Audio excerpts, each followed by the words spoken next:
My son knows that should he be a part of harming anybody, I would disown him.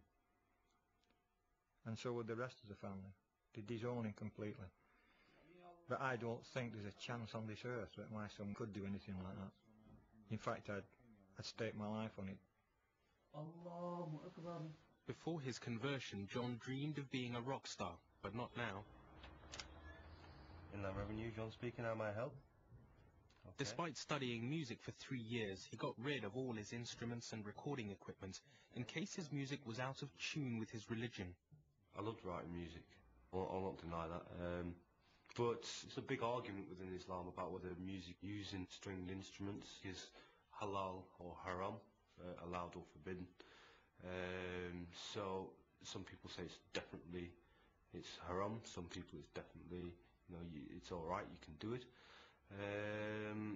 So within Islam, if it's doubtful, you avoid it.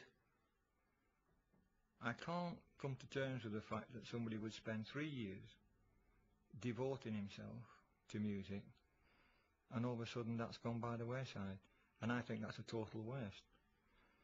I really do feel that it's stupid to pack it in.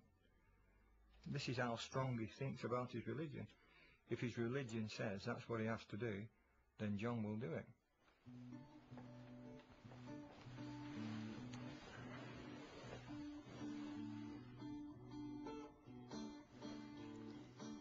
Now I think you turned out some good stuff. You tell me why, because of this religion, you've changed from your music. You now dress like this, which I can't understand, for the simple reason I know that your brother-in-law goes to the mosque in jeans and whatever. But that's his choice, my choice. But you've chosen to go the whole hog. Because that is my choice to do so. I don't feel ashamed of myself walking down the street. I'm not saying you should feel ashamed. I'm just saying it's not the sort of thing that I would have expected you to wear. I probably never expected it to wear. I never expected myself to be a Muslim. Do you feel comfortable like this? I feel more than comfortable. I feel more than relaxed. Really? It gives me a confidence, which I don't expect you to understand because you don't understand Islam, Dad. What I can't understand is the changes in you. But you don't think that they're positive changes, though? Oh, I think they're very good. What I don't like is hearing you talking about you'd like to go and live abroad. If I choose to go and live in a Muslim country where there is other Muslims, where I can bring up my child as a Muslim, John, away from the drink and the alcohol and the illicit sex, we've talked about this many times. By the time your child grows up, it will be a Muslim country. Well, we don't know that, do we? All I'm saying is, be like you've always been, be a good son, obey the laws of the land, and look after your family. Well, and that's all I ask you to do. But that's what Islam teaches me to do anyway, then. Well, and that's what you've taught me to do. Well, I hope you don't go to live abroad. I hope you stay in this country and where I can keep my eye on you. Well, I hope you come and live abroad and I can keep my eye on you. Well, we'll agree to disagree, son.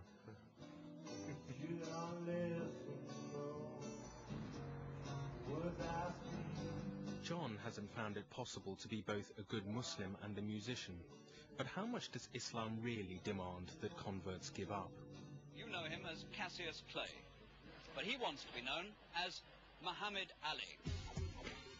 41 years ago, when the heavyweight champion of the world announced that he'd become a Muslim, there were some critics who wanted to strip him of his title.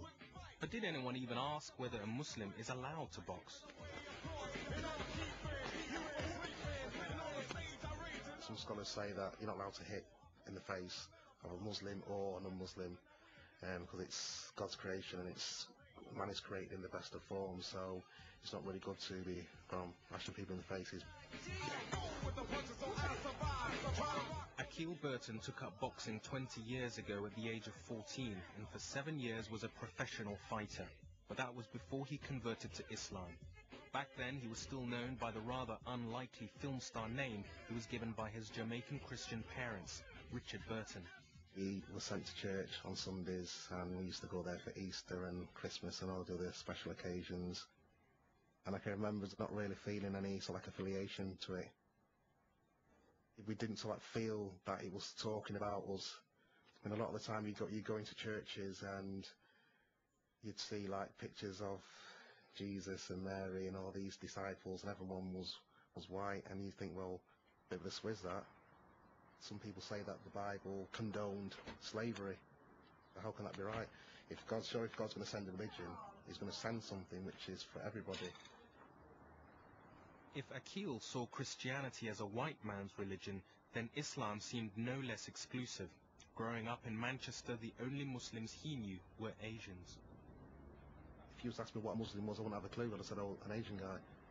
It seemed more like a country rather than a way of life. And when another Jamaican brother embraced Islam, it was like, why? You know, you're not Asian. I was just intrigued. And like whenever I used to see him, we'd end up talking for like 2 hours. Every time I had a question for him, he had an answer. Whereas I suppose before in the Christian days, I'd sometimes ask questions and I wouldn't get an answer. So that interests me. And then through him, I began to read the Quran. The first thing that struck me is that it was very similar to the Bible. It talks about Moses, Abraham, Job. A lot of the verses in the Quran ask you to reflect on your own existence. Look at the tree, look at the birds, look at your own creation, how amazing your own body is. And that in itself is sufficient for you to say, well, I'm something special and something special has created me. The more I read it, the more clear it became. In fact, the Quran was the word of God, without doubt.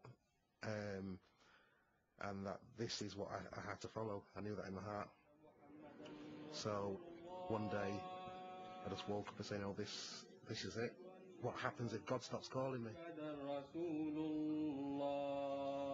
Akil converted 2 years ago, but he'd been thinking about it for at least 6 years before that. He knew Islam was going to demand a change in his whole lifestyle. I was still fighting internally with myself to give up the things which I'd been used to. So giving up the going out, giving up the chasing the women, giving up the drinking, giving up the smoking, giving up the partying, giving up this what I call immoral lifestyle now. Okay, the women is probably the most difficult one. But when you convert to Islam, every sin that you've ever committed in life is forgiven. So do I want to start off by committing more sin? No. The view that people have of Muslims is a different dress and a different names and different this, different that. You don't have to make them changes. That's just me. It's a reminder for me to watch myself and to try and implement the good things in my life and to portray the true image of Islam. Akil had quit professional fighting before his conversion, but continued to train and was on the verge of a comeback when the death of another young boxer made him think again. I was very good friends with this guy who was in this gym, and he developed a brain tumour and over a year or so passed away, and I suppose that got me to think, well, about my own mortality, my own life. And in the Quran it tells you that you should reflect on death, because it's going to happen to all of us, and when you reflect on death you're more likely to do better things in your life. We need more properties. Alright, well, I'll have a chat with our lettings department. So instead of a comeback, Akil devotes his energies to helping young homeless people get off the ropes. But he still trains, and he finds the discipline of boxing goes hand in glove with his new religion. In boxing you've got to submit yourself to a way of life. You're not going out, you're not going party, you're not drinking, you're not smoking. You've got to put the right food in your body, and you've got to train yourself.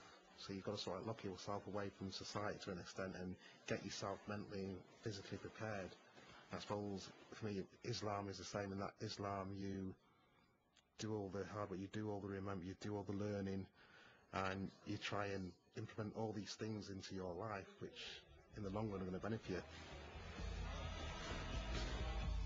There are many types of convert. Some can't wait to cast off all trace of their old selves.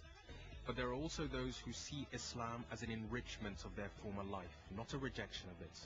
At a time when many predict a clash of civilizations, converts who manage to reconcile Muslim beliefs with Western culture may yet prove to be a vital bridge between the two. I don't think I've rejected my culture, I don't think I've rejected my society. I just rejected that which I don't think is beneficial to me. It's still me under here. I'm still their daughter, I'm still their sister. I still chill with the boys, still watch the football. It's just that I don't smoke now, I don't drink, and I don't go chasing women, and I try and spend more time in contemplation of the life, really. The biggest challenge facing Muslims in Britain today is to get people like me, the way I was prior to September 11, to actually see the reality of